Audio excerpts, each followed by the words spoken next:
deeper meaning to why people train at my basketball academy. I wanted to train the physical, the mental, and the spiritual. I wanted to add a deeper meaning to why they play the sport, why they do what they do. He was a great mentor. I was a great apprenticeship underneath him. But then I had to go somewhere else. I had to go on my own. I had to find out if it was truly what I loved. And after you become a journeyman and you take yourself out there and you risk it all, you become a master. You become your own master. And then soon you start training other people. So you go from an apprentice to a journeyman, and then to a master of your own craft. And whatever that is, whatever master means to you, whatever it is, you all have a gift. You have to master that. But it takes a long, long, long time. Like I said, I've lived in 8 different cities, 9 if you count where I was born, in 11 years. 8 different cities in 11 years. That means I'm almost moving once a year. I did not plan that. I did not say to myself 15 years ago, I'm going to live in Las Vegas, Austin, Texas, Phoenix. I'm going to be raised in Gillette, Wyoming. I didn't plan any of that. It just happened. Because your journey is just going to happen. That's why you have to live in the now. Create your own future. So your journey is just, all of a sudden, it's just going to appear to you. And we really talk about like epiphanies or aha moments. And tonight I want you to have a couple of those aha moments, those epiphanies. How did some of you, from where you're at, end up in Sheridan, Wyoming? You could have never predicted in your wildest dreams, some of you guys I know that played for Coach Smiley, in your wildest dreams that you'd be in Sheridan, Wyoming right now. And what am I doing here? I didn't even know what Wyoming existed. When I tell people I'm from Wyoming, they ask if we still ride around in horse carts and buggies. And you got to laugh about it, but that's what some people think of Wyoming is. And I love this place. This is where I was raised. I'm a big fan. I miss the mountains. I want to talk about, first and foremost, social network. How many have Facebook? Raise your hand if you got Facebook. Does everybody in this room have Facebook? Okay, who doesn't have Facebook? Raise your hand. Kudos to you. Now, if you have Facebook, do you have that application on your phone? Raise your hand if you have that Facebook application on your phone. I want you to friend me right now. Pick up your phone and friend me on Facebook right now. Seriously, pick it up. Pick up your phone and friend me on Facebook right now. I want 75, I'm dead serious, I want 75 friend requests. Type in Sundance Wicks. SUNDANCEWICKS. I want you to friend me on Facebook right now. SUN, just like it sounds. Sundance Wicks. This is an experiment right now. I want you to friend me on Facebook right now. If we're not friends already, I want you to friend me on Facebook. This is how fast the world works. You holler at me later? All right, you give me later. I want you to friend me on Facebook. Who hasn't found me yet? You get a picture? You like that picture? I'm in an action pose. I should be like this. I think I'm like this in there, yelling at some kids. Okay, friend me on Facebook. Now, we're all friends right now, right? So I know you. If we're friends on Facebook, that must mean I know you. That must mean I know you. That's my social network. Now, back in college, we had these things called socials. In our dorm room, lived in Jersey Hall with Steve Smiley. We had socials. They called them hall socials. You come down once a month, and you have ice cream. The hall pays for it. The resident advisors pay for it. You have ice cream, pizza. You get to meet everybody in your dorm room. Some people chose to go to it. Some people chose not to. Regardless, it was face-to-face interaction with people that you lived with. That's why it was called a social. Now, if you have my phone number, call me right now. I have a $50,000 job in Phoenix, Arizona, waiting for you for the next 10 years. If you have my phone number in this room, call me right now. My phone will ring. Do any of you have my number? Raise your hand if you don't have my number. If you don't have my number, raise your hand. But we're all friends on Facebook. We're all friends on Facebook. We're supposed to be socially connected. We're supposed to be friends now. If you don't have my number, then I don't know you. If you don't call me, and I don't talk to you on a regular basis, that's not a relationship. That's not a network. That is not a network. I would rather have gotten straight C's in college and built a network and relationships than straight A's and buried my face in the book and not had a network. Because your network is your net worth. Your network is your net worth. Since none of you know me, you just missed out on a $50,000 opportunity. Since you can't call me personally, you just missed out on a $50,000 opportunity. See, we live in a world right now where we want everything so fast. We want instant gratification. We live in a microwave society.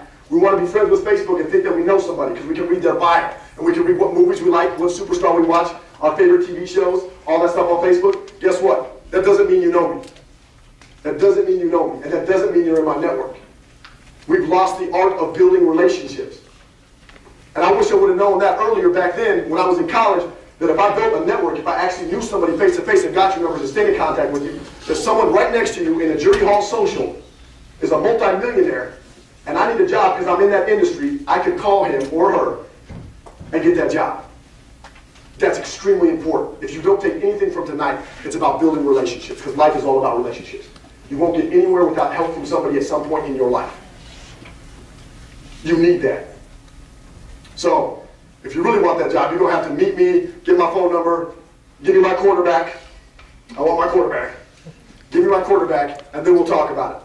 But that's what a network social is. In 10 years from now, would you rather have a network social, meaning that your entire network of people shows up at your social event because they're celebrating your successes or your victories in life, the people that really care about you, versus reading about somebody's accomplishments on Facebook and be like, how are we friends again? Yeah. Why do I care that that dude just went to the grocery store at midnight? Like, why do I care about that? All right? That's what we're talking about, relationships, building relationships. Another thing I wish I would have known earlier is about grade point averages, about GPAs. And once you get out of high school and you get to college, the GPA story is a different story. Now, I'm going to pick out somebody here. Let me see here. Let me ask you. What's your GPA? It doesn't matter what your GPA is. That was The Rock. That was an old school Dwayne The Rock. It doesn't matter what your GPA is. It really doesn't. Yeah. Bam. Boom, roasted. It doesn't matter what your GPA is. Your college GPA does not matter. What matters? Can somebody tell me what matters? Degrees. Finishing. Employers rarely look at what your GPA was in college. They don't care if you got a 2.0 or a 4.0. What they care about is that you finished, that you were committed. You show dedication and loyalty to the pursuit of your degree. That's what matters. I've never been in an interview where someone's like, so, 4.0. It's really good. So what'd you learn? Tell them, crap, I don't know. Because you could get a 4.0 and cheat your entire way through college and not know a thing. Or you get a 2.0 and challenge the system and try to work outside the framework of everything that you've been told and really work on something that you love or try to master something that you love and be way more equipped in your field of study than somebody else. Way more equipped. Your GPA doesn't matter, but it does matter that you try to keep that GPA enough to get your degree. And that's where it matters. All right? It's about being a finisher. It doesn't matter who starts a degree, it's who finishes the degree. You know, we can all embark on a lot of projects in our life. It's so fun when you start. I like to talk about relationships too. So anytime I start dating a new girl, it's always fun at the start. You know, we go out to new spots. I can take her all the places that I took everybody else to, and she has no idea about. It's still cool for me. So the start of the relationship's good, but pretty soon, after about 6 months, it starts to wear off a little bit. And then you find out, are you really interested in this person or not? Does it really last? Because it's easy to start something. It's easy to start something. It's easy to graduate high school, say I'm going to college, and I'm going to finish my degree. That's my goal. That's what I'm going to do. But it's hard to finish. It's a 4-year commitment. It's a 2-year commitment. Some of you guys are going to go out here to another 4-year. It's a commitment. It's easy to start, but it's hard to finish. So that's why in life, it just matters if you're finished. That's all it matters. Can you start something and can you finish something? Because there's a million people out there right now that can start a project, have great ideas, but they're just ideas. If they don't put those plans into action, they can't finish. So it's about being a finisher in life. And that's something that, like I said, I wish I would have known that earlier. I wish I would have known that earlier. I started a degree that I really liked. I wanted to be a teacher. I started that degree right when I went to college. But then I got easily persuaded to change my degree because I started thinking about money. So in college, I wanted to be a teacher right when I started. My mom's a teacher, been teaching for 30 years. I look up to her. I just like to try to have a potential impact on somebody. But I changed my degree to international business. I was like, 10 years, I'll own a multinational corporation and be a billionaire. Ride around in yachts. That was what I was saying. I was just thinking about money. That was all I was thinking about. I ended up hating my course of study. Did not want to become an international business major. By the time I was done with it, I finished it. I didn't love it. I finished it, but I drug through it. But I wish I would have stuck with my teaching degree. Because what deterred me from teaching was, well, their salary base sucks when you start. You only make $20,000, $30,000 a year. Now, if I would have known better, I look at my mom now. She's been teaching for 30 years, and every time she She took a different course of study or continuing education. She's now making like $90,000 teaching. That's a pretty dang good living for a teacher. But she stuck with it. She started and she finished. And I stopped halfway through it. He finished. Check your swagger at the door. Now I know swagger is a buzzword right now. That's a big buzzword right now. And swagger could be anything. Swagger could be the way you dress. Swagger could be the way you air of confidence that you exude. However you want to call it. Everyone's got their own swagger. Everyone's, when I lived in Chicago, they had hipster swag, they had all sorts of stuff. Everyone's got their different swagger. But when you walk into a classroom and a teacher sees you, they're gonna, just like anything. Guys check girls out, girls check guys out. First time you see them. When you walk into a teacher's classroom, they immediately profile you. I don't care what you say, they're gonna profile you. And if you walk in, I'm glad you took it off, with your hat on backwards, your Beats by Dre's on, and your hood up, I'm going to be like, this kid doesn't want to pay attention to my class. He didn't put his cell phones on. I would immediately judge you. Now, whether that's right or wrong, it happens. We're here to dispel myths. All right? That stuff happens. You have to check your swagger at the door. When you walk into a classroom, it's your first day in class, say hi to the teacher. Introduce yourself. Sit in the first 3 rows. Do some things that are a little bit different. Be like, wow. Dispel your own swagger. I didn't expect that at all. I'm expecting this entire group of guys right here to sit in the back room. That's what I expect. Basketball players. I play with a lot of them. They all like to sit in the back. They don't want to pay attention, and they want to text all day. But you guys got pens, papers, and notes out. I appreciate that. And you sit in the first 3 rows. But now, guess what? I'm holding you accountable. Because if you sit up here, you're more noticeable. And if you don't want to be noticed, go ahead and sit in the back. But if you want to be noticed and if you want to have somebody really challenge you, you're going to sit in the front. Check your swagger at the door. The 3 A's. The 3 A's are important. If you're struggling right now, in college, you want to increase 1 letter grade. Say your C's and you want to get to B's. Your D's and you want to get to C's. You can just put these 3 A's into play and really live by them. You'll go up 1 letter grade. Promise you. The first is attitude. You've got to have the proper attitude. You walk into a classroom, head down, attitude sucks, it's a miserable day. Girlfriend just broke up with me. You go sit right here. I'm going to keep my head down the entire class. I'm not going to open my notebook. Not going to take notes. You walk in with an attitude, eager to learn. Because if you're in a course of study, you're there for a reason. You're paying for school for a reason. You might as well have the right attitude. So have the proper attitude when you walk into class. Attention. Pay it.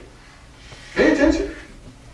If you don't want to pay attention to class, why would you go to class? That's the whole point. When you go to class, pay attention. Pay some respect to the person that is hired to teach you. That's their journey. Their journey is there to teach you, to try to help you, to try to push you along. Pay some respect, pay some attention. And then lastly, activity. Participate. Don't just show up with a good attitude and have a nice smile and then pay attention and not participate in class. It makes the experience so much more enjoyable when you immerse yourself in it, when you actually take part in it. It's like the guy, when I play on teams a lot, basketball teams, it's the guy who has a bad attitude and never wants to get involved in like team handshakes or the cheers or the chants. It's the one who always does too cool for that stuff. But the minute he gets involved in it, it's so much more exciting. Today I got to see a manager get jumped by 13 people in a basketball practice. Some guy who's never shot a free throw in his life. What's his name? Coop? Yeah, Coop. Some kid, if you see Coop around campus wearing a Hurley hat, then you just know that he's got a sweet free throw stroke. But Coop got jumped. He has to go make a free throw. He probably doesn't, I don't even know if Coop ever played basketball in his life. I was nervous. I was like, this guy, they're going to run for half an hour. Because Coop has to shoot a shot. But he nailed it. They all mob him, jump him, and jack. That's great. That's enthusiasm. Enthusiasm is contagious. It's contagious in life. Whatever you do. If you have a good time, I have a good time talking. I can just laugh at myself. You guys can all be gone. I can be in here talking to myself. I actually did it earlier, about 2 hours ago. I was jacking around with Coach Madrino in here by myself. So, enthusiasm. Now, you see that book up there? Steve Smiley's dad, Tim Smiley, wrote that book. Your kid's too soft. Your kid's too soft. Now, I want you to think about that. Because today, when we grew up, my parents were pretty tough on me. They didn't really go to bat for me and anything. But now, if you miss school, your parents will write you a note. If you're failing a class, your parents will try to talk to the teacher and try to talk them out of it. They're trying to enable you and trying to help you get out of trouble. That stuff doesn't, for a lot of us, now the society's just getting way too soft. You got to try to get tougher every day. And tougher doesn't mean you got to go be physically tougher. Tougher means paying attention, having the right attitude, and being active in class. That's just tougher, because that means you're engaging mentally. And that means you're going to be drained a little bit. You're going to expend a little more energy. But you got to try to go out and do it. You got to try to get tougher. And if you have kids, or think about having kids, don't be soft on your kids. You're just going to hurt them. I love that book because it calls out all parents. It calls them out. If you make your kid soft, if you enable your kid, will never be able to start, or never be able to finish a project. And we talked about being finishers. They may be able to start stuff, but the minute it gets bad, they're going to call mom and dad. Mom and dad's going to bail them out, and they'll never have any accountability. So if you're going to ever have kids, make sure you're tough on your kids. Just make sure you're tough on them. Adversity assists. Who knows who these two teachers are? Does anybody know? Doesn't it? Yeah, say it. Say the line. Bueller. Bueller. Says it over and over again. You know, Ben Stein. We've all had teachers like Ben Stein, the boring economics teacher who we absolutely hated, but he's brilliant at what he does, and you don't want to go to his class because you're just sick of hearing your name called all the time. And then who knows where that movie with Robin Williams from? Dead Poets Society. We got some movie critics up here. That's good. Robin Williams. We've all had our Ben Stein Buellers, and we've all had our Robin Williams motivators. We've all had teachers that will stand up on a chair and try to motivate a class just to get you engaged, try to spark your senses a little bit, and try to rile you up, and then try to motivate you, try to inspire you, and make you go out and say you can take on the world, and you can chase your dreams. You could go get it, and throw a couple fist bumps in there. So we've had a teacher that sat in the class and like, today we will do quadratic equations, and they'll be done in 30 minutes. Good luck. And you don't want to do it. And you much rather be in an engaged classroom, the Robin Williams classroom. But understand, in basketball we have assists. It's where you set up your teammate for an easy shot or an easy layup. In life, teachers are constantly throwing you adversity assists. And I didn't understand what adversity assist was until now. Until I could start thinking about my career path and my journey I've been on. But an adversity assist is when they give you a project and let's say it's impossible to accomplish, per se. You have a 20-page paper due. What if you all had a 20-page paper due by Friday? Yeah, that's a tough challenge. A 20-page paper due by Friday. All right? And now, most of us in here, we're going to try to come up with some excuse to not get it done. Some of us in here are just going to put together some crap, we'll plagiarize a little bit, and we'll turn in the paper and hope we don't get caught. You know, I've been there, I've seen it all. And then some of us will stay up for 24 hours straight and try to get that done. I've had a couple teachers throw me some adversity assists, some life lessons. I had a Russian internet teacher, Russian internet English named Anchuta Zhuzenkov. Who was my first D in college. I turned in papers, he just marked me red all the time. Marked me red all the time. Now I was missing this class because I had basketball games. So I feel like I'm obligated to miss. I could naturally be excused because I had a basketball game. He did not believe that theory. If everybody else had to show up to class, you had to show up to class. And if you weren't at class, regardless of your reason, you were going to get docked points. You were going to get docked grades. And I kept pleading my excuse. You don't understand. I can't miss my game. I have to go to my game. He goes, I don't care. If you don't go to class, you don't get the same treatment as everybody else, regardless. Now, did I think that was unfair at the time? Absolutely. But I also know now that I can't not show up to work 2 days in a row, and my coworkers show up 2 days in a row, and get treated the same. I just know. You just can't do that. But back then, I'm thinking, this is unfair. I'm just crying. I'm like, this sucks. I hate this class. I want to drop it. I got a D in class. I'm worried about my GPA. But now, I know that it takes a commitment. Now, regardless if I couldn't change that at the time, today I understand why he thought the way he thought. I didn't agree with him, but he was right. You can't do half the work and somebody else gets to do all the work. Real world application, Dr. Jessie Dodd. Hardest class I taught. When I talk about 20-page papers in 4 days, that was her. When I talked about semester-long projects, 60-page projects, that was her. Stuff that you didn't think you could accomplish, that was her. But you're also going to get tasks thrown on you in the real world, where someone says, hey, you got to perform, you got to get this done, I need this done by Thursday. Some of you are going to get jobs where like, I need this report done tomorrow by noon, and it's midnight. You're going to get a call from your boss, unexpected. You're going to be out to have a dinner, and it's supposed to be done by the next day. That impossible, you know, the only way I break down impossible is you just put that word up. I'm an impossible. Because if you believe it's impossible, it's exactly what it is. I'm possible. That's the way you look at that word. And when you break that down, anything can happen. You know, there's old Adidas commercial that says impossible is nothing, and I really believe that. Because I know from creating 50-page papers and thesis projects and 20-page papers in 4 days, you can get it done if you really want to. But it's just a test of your will. It's just a test of your will. These things I wish I would have known earlier about how to fight through. Like caffeine can actually be your friend. You can actually drink Mountain Dew for 24 hours straight. It works. Keeps you sharp. Now you're going to feel it the next week, but if you've got to stay up and finish that project, it helps. And last one, you have to be thankful for the tough teachers. I'm going to involve Coach Smiley on this story. Hillary Newman was my favorite. He was my Robin Williams. He was my Dead Poet Society. He was my rah-rah guy. Shirt, tie, the whole nine. Dressed to the tens every day. New Yorker. Had that accent, come in, talking about New York this, New York that, all the Rangers, the Yankees, all that. He'd come in every day. Really friendly to us all the time. My international trade class. We had a project due. It was a semester-long project. And you're going to be in this situation one day. Flash drive in the computer. About 20-page paper, presentation due, hour long, the biggest culmination of that course. The computer crashes. No lie. The computer I'm working on in my lab crashes. I lose all of our stuff. It's 10 o'clock at night, 8 o'clock a.m. presentation the next day. We're at the door. Me, Coach Smiley, one of our other friends named Ryan Hansen, we're at the door, crammed in there, waiting for Hillary Newman to get there. We knock on the door. Right, project. You're not going to believe this. Yeah, so the minute you start off the saying, you're not going to believe this, what is the teacher going to say? You're right. I'm not going to believe you. We try to tell him a story, the computer crashes, like whatever. He goes, you have, for every day that you don't turn this project in, 20-page paper, huge presentation. For every day that you don't turn this project in, you get knocked a letter grade for the entire semester. We're at A's. He goes, now you're at a B. It's not in tomorrow, you're at a C. It's not in the next day, you're at a D. It's not in the next day, you're at an F and you fail my course. I got 5 days, 4 days before we fail our course. This is a culmination course of our degree, both international business majors. 4 days, we fail, we have to take that class over. It's the worst class I've ever taken in my entire life. Don't ever take international trade. That's something I wish I would have known earlier. So, it all comes to it. We get our project in, we end up getting C's on our project because it's like 2 days late.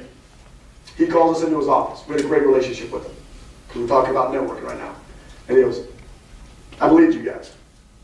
But I can't sit in front of my class because you're good guys and I jack around with you every day. I can't sit in front of my class and tell my students it's okay for you to screw up and get a pass and not for them. And sometimes you're going to be the martyr. You're going to be the one that gets stones thrown at you. It's just going to happen. You got to be prepared for that. And you got to be able to handle it. Sometimes you're going to be made an example of.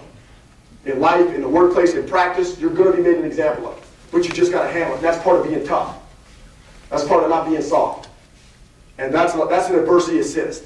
Today, I'm appreciative for Dr. Hillary Newman because of that adversity assist he threw on us. Listen more. That's my guy right there. Me and Finny, we're tight. The last concert I ever went to was Steve Smiley. That's right. Don't let him fool you. He went to a 50 Cent concert in college. All right? So, don't let him fool you. It was 50 Cent, Busta Rhymes, back when the Kevlar jacket was hot, and Busta Rhymes was pouring Kavase all over everybody. All right? Fargo, North Dakota. The last concert I went to was a 50 Cent concert. We got our tickets. Now, when you're in college and you spend $50 on a ticket, for a concert ticket, you probably want to get a general admission. You want to fight for the good seats. It's not like we got in the VIP row. It's first come, first serve. We get to the concert early. We bum rush to the front. We want to get the first 3 rows. We want the experience. We want to sit in the first 3 rows. I want to see that Kevlar jacket come off. No homo. I want to see that. So, we get up there. We're holding people off. 50 jumps off the stage. Doing his thing. And so rips that jacket off. He throws it in the crowd. I touch it. I don't get it. I touch it though. I got the experience. Then Busta Rhymes comes on stage and he starts going. And he starts singing past the Kavase. He opens up a bottle of Kavase and starts spraying on the crowd. I got some on my face. I was really excited. I was jacked up. I was in the first 3 rows of the concert. I was in there. I was in the mix. Well, it just dawned on me, like when I was trying to come up with some stuff to tell you guys, that you should have a concert ticket mentality in your classroom. That's why you guys are sitting up here right now in the first 3 rows. Because you may not get Kavase dropped on you in class. I hope not. But you might get some knowledge dropped on you because you might be paying more attention. You might get a couple of adversity assists dropped on you because you're up there being held accountable because you're in the first 3 rows of your class. You might be more engaged. Your teacher might know you, might recognize you, might give you a break. Something good might happen because you sit in the first 3 rows. But if you're back there in the back and I can't see you, I don't know you. And once again, it comes in part of the relationships. It comes in part of, you have concert ticket mentality with your degree you're paying for. If you're paying for this degree, if you're paying for this education, why not sit in the first 3 rows and get the most out of it? Get the most out of it you can. Immerse yourself. Have a concert ticket mentality. Be hard to fail. Use the 3 A's. It is hard, and maybe some teachers in here that can correct me if I'm wrong. But I just believe that it's hard to fail a student, a borderline student. It's hard to fail them if they show up every day. They're engaged. They participate. They sit in the first 3 rows. They take good notes. They're doing all the right things. Sometimes it's just hard. And you're a borderline kid, and she sees it, and that teacher knows it. They're not going to fail you. They're going to give you the benefit of the doubt. Now, if you're up there and you're just a jackass, you were doomed from the start. But if you're trying to do all the right things, and you try to do the 3 A's, and you do that, it's hard for a teacher to fail someone like that. And it's hard for a coach. I know this from Coach Smiley. It's hard for a coach to not play a kid who's your hardest worker, who hustles, who dives on the floor, who rebounds, who defends. May not be the best scorer, but it's hard to sit somebody who does all the little things. That's that attention to detail that I learned in the internet English class. The attention to detail on my papers, to learn to do the little things, to show up on time. That's what it takes. Be hard to fail. Shortcuts are short-lived. I promise you right now, I had 2 red flags in college. I cheated twice. I got caught twice. I thought it was a great idea at the time because I was strapped and I wanted to do it. I'm not here to lie to you and tell you I did everything perfect. I cheated in college. I cheated twice. Big time. And I got caught. Big time. 2 red marks next to your name. The 3rd one, you're gone. The 3rd one, you're gone. I just know that shortcuts are short-lived. You can maybe get away with it once. You can maybe get away with it twice. At one point, you're going to get caught. And then it's definitely going to catch up with you later in life. Shortcuts are short-lived. You know, if you're a cheater now, you'll be a cheater later. It's just how it works. You're going to try to get off on somebody else. And that's how it works. You can't outrun that. So right now, stop taking shortcuts. Take a bad grade to do it right. And immerse yourself in that front. And I was talking about that. But take a bad grade to do it right. Studying GPS. If you're not taking notes, you should. Not because I'm a good speaker, just because you should practice taking notes. Taking notes is your GPS. Right now, I flew into Sheridan. I haven't been here about 10 years. I know from the airport. I know how to get to the airport. You just turn left at McDonald's. That's what I know. It's a landmark. So I know that you turn left at McDonald's, you could somehow make it up to maybe like Aviation Drive up there somewhere, and you can get to the airport. Well, now, let's take that to a class. I'm in economics class. I know what my economics book is, but I don't know what page to study. I don't know what notes to study. I don't know what topic to study. That's a landmark. Are different than college A's. High school A's are different than college A's. You cannot show up to class in high school for a couple of days and still be good. In college, you're a semester behind after you miss 4 classes. You're a semester behind after you miss 4 classes. It's hard to catch up. You can't just breeze through college with college A's. And finals week, don't even get me started on finals week, because that's something completely different. And if you're a freshman, you guys just had midterms, right? You guys just had midterms? So let me know. And you see me walk around campus here the next couple of days, and let me know how your grades were. And let me know if they're the same as high school A's, if it was that easy for you. Poor planning. This one is huge. These next 2 are huge. Communication and organization. Communication and organization. This is my favorite.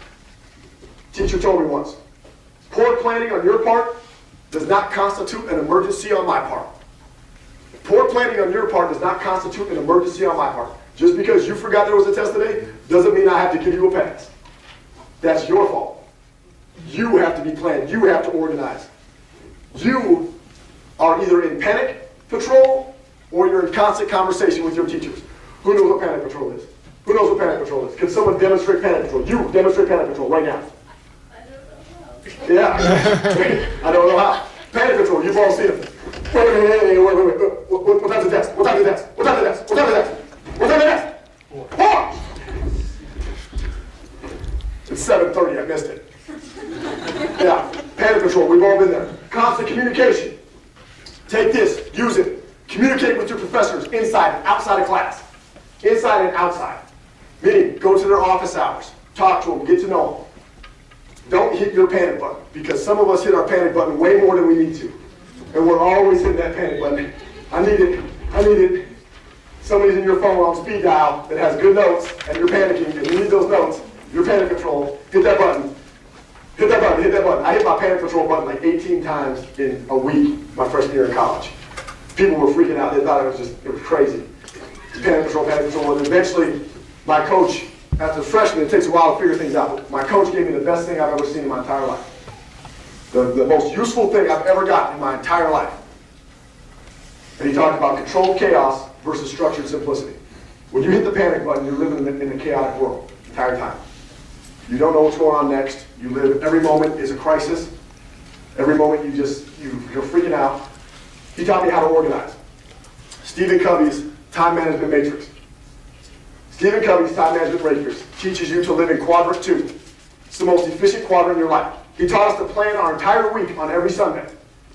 Plan your entire week on every Sunday. Even if it's as simple as writing your class times down, your practice times down, if you have a dinner set up, whatever. Plan your entire week, the Sunday, before that next week. And live in quadrant 2, preparation, planning, prevention, relationship building, networking. You can do it all if you plan it out. If you don't, you're in quadrant 1, crisis, urgent, deadlines, meetings, spazzing out, freaking out, passing out, all that. Just like that. That's exactly how you'll look. You'll look like this the entire time. You'll walk around. Crazy. All right? So if you learn anything, quadrant 2 is awesome. That's the one you want to live in. Important, but not urgent, because you plan for it. Important, but not urgent, because you plan for it. Right? Quadrant 1 is crisis management. One thing I wish I would have known earlier in life is that life has a pricing structure. Life has a pricing structure. I had no idea. I know that there was a pricing structure for Walmart and Costco on the way they price their goods, but I didn't know that life had a pricing structure. And first of all, you have to find out, and this is where we get to that point in your journey, you have to determine what you want in life. Before you can ever find a price for something, you have to determine what you want. And some of you don't know. I didn't know for a long time. I didn't know until I was a junior or senior in college. Scratch that. Graduate assistant. So I was in grad school. I didn't know what I wanted in life. Determine what you want in life. Find out the cost of what you want. It might be monetary. It might be tangible. It might be intangible. You might want a Ford F-150.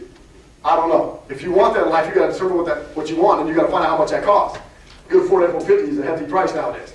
But let's just say you want a great relationship. Well, a relationship takes sacrifice. That means you have to invest time. Time is the greatest gift you can give somebody is time. The greatest gift you can give anybody is time. And then you got to figure out if you're willing to pay that price. Now, some of us don't want to pay the price. Some of us don't want to give the time to somebody. Or some of us don't want to pay the $21,000 it takes to get a Ford F-150 at stock. Whatever. But you got to determine what you want in life, find out the cost, and determine if you're willing to pay that price. Now, some of us, if we want straight A's in college, there's a big sacrifice for straight A's in college. Huge sacrifice. That's a lot. It's a big time commitment. Big time commitment. And along with that, we have to find our gift. We have to find our gift. Hey, good luck on your rodeo. 9-0. Let's go 10-0 intramural football. All right? Let's keep the pride alive. I know everything. I don't think they do. I don't know what they're doing. Secret Service. Find your gift in life. Find your gift. Like I said, we're all unrepeatable. None of us are the same. We all have different gifts. Some of us are artistically gifted, linguistically gifted. Some of us are great athletes. Some of us are great writers. We all have gifts, but you got to find your gift. You got to find your gift, and then you have to develop your gift. And this is the hard part. This is where we get to the part that really messes everybody up. Because we can think we have a gift, and it could be natural, but you have to develop it. We have to develop it. We talked about apprentice, journeyman, mastery. How long does it take to develop a skill? How many hours does it take to develop a skill? Does anybody know? Throw out a number. 7,000 hours. 7?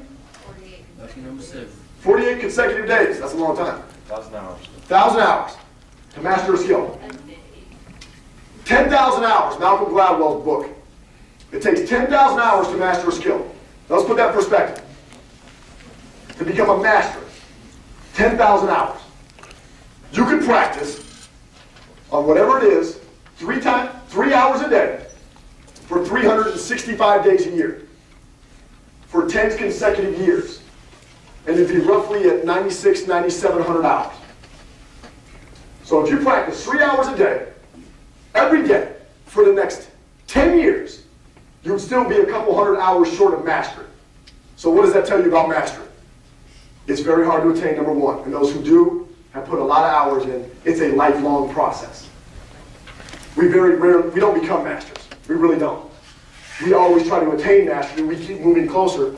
But as we keep moving closer, things get tougher. So it always is never attainable. Mastery is never attainable. But you keep striving for it. You keep striving for it. We call it the beginner's mind. You begin everything with the beginner's mind. So in the black belt world, everything cycles. You start with the beginner's mind, everything is possible, and then you end with the beginner's mind because mastery is never attainable. You're always a beginner. You always strive for lifelong learning. That's the goal. So to become a master, it takes a lot of hours. I can tell you, I know basketball, that's what I know. Kobe Bryant's really good. He still thinks he can get better. And he's one of the best in the game. And he's done this way more than 10,000 hours. He's paid his dues. He should be a master now, but he's not. We're not close yet. None of us are close. And then what good is it if you spend all those hours, that 10,000 hours to master your gift, to create your skill, whatever it is. It's like waking up at Christmas Day at my grandma's house. My mom comes down, she's like, I was 7 years old. Santa brought you the train track. And we have all these gifts up there. Santa even ate the cookies. We have all this stuff upstairs. Why don't you come up and get it? And then the kids are running upstairs like, oh, yeah, there we go. It's Christmas. And then my mom says, stop. We're going to put this away for next year. Why don't you come back next year? That's good. You never ever get the gift. What's the point if you have the gifts and you never give them away? If you have the talent and you never use it. Anybody who plays sports in here? Biggest pet peeve? You have the talent, you don't use it. You have a gift, you're creative, you don't draw. You're smart, you don't work. You can speak, but you don't. You're gifted, whatever it is. Why not give it away? That's what you're here for. You're here on this planet to give your gift away.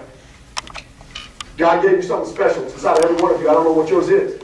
I found mine. It's teaching and skill development. It's instruction. It's trying to help people understand the potential impact in life. It's helping people find what their journey is, to go on their journey, to add a deeper meaning to your life. But you have to find that. You have to give that gift away. Connecting the dots. How many guys know who Steve Jobs is? Stephen Jobs. Right? We just died, right? He's been buzzing in the news. He just died. Genius. And it goes to show you don't have to go to college to be successful. If you know what your gift is. Now I read this. He went to college for 1.5 years. Dropped out.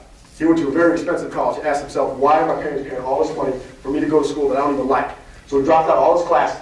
He takes a type calligraphy course on his own. Supposed to be going to other classes, just randomly attends a type calligraphy course and goes in there, and that is the font for the Mac. Years down the line. That type calligraphy is the font that he wanted for the Mac. And that's what he used. But you can only connect the dots looking backwards. You can never sit here right now and know what's going to happen in the future.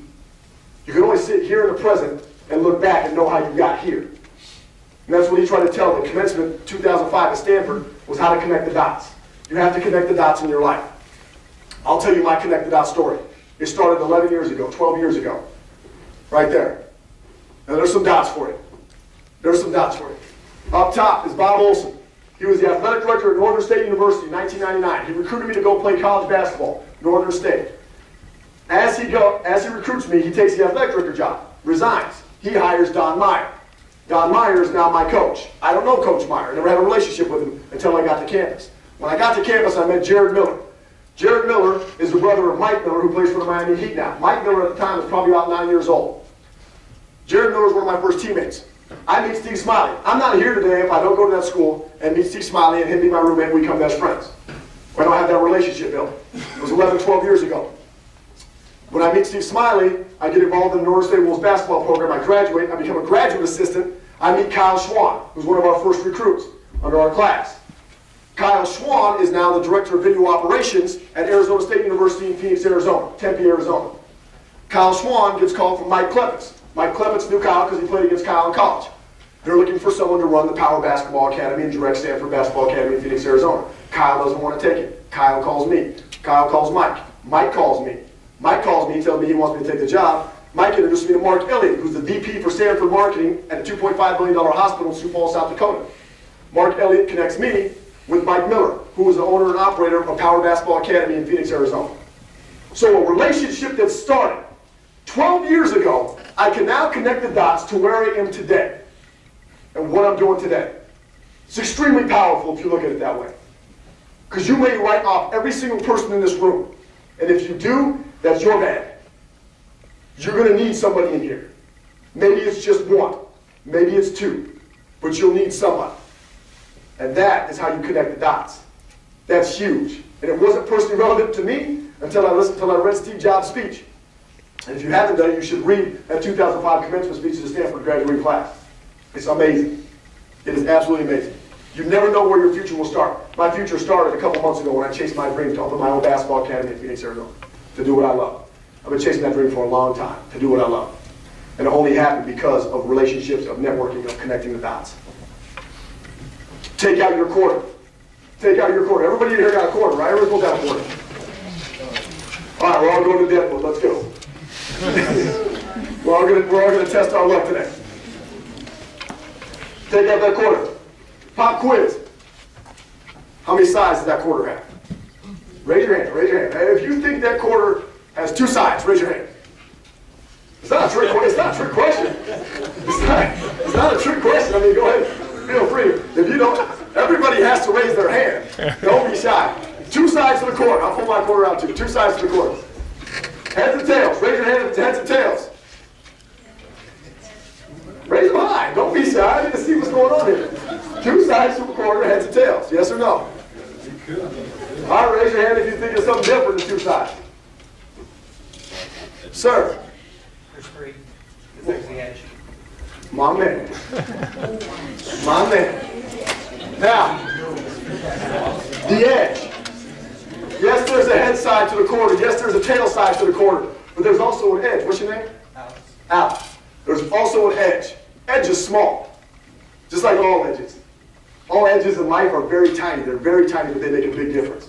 Because if you have an edge in your life, over somebody or something, whatever it is, you have to find the edge in your life. I don't know what that edge is for you. You know, like I said, we all have to find our gift. We all have to develop our gift. We have to give it away. But you got to find the edge in your life. Because we're all competing. You know, we can all be in a relationship. We can all have a network. We're all competing for a job out there someday. We might be competing against each other. What's going to separate you from the next person? What's going to give you your edge in life? Now, if you put that quarter on a table and hold it real steady on the edge, you can balance it. And that edge is what balances you out in life. Every time I get stressed out or freaked out or hit my panic button, I always carry a quarter. And I just twist that quarter in my fingers or I put it on the desk and spin it because it reminds me that I have an edge in life. I need that edge, and I have to go back to it. Yeah, but you got to be real steady when you balance that, because I hear you trying to balance it, it's not working right now. So you got to have a steady hand. But that's why the edge is so difficult to attain. The edge is extremely difficult to attain because it takes a supreme amount of concentration. So I want to finish this with making sure that you guys find your edge. Slow down and live in the moment. Because when you live right now, when you live in this moment, you create your future. By living in this moment, you create your future.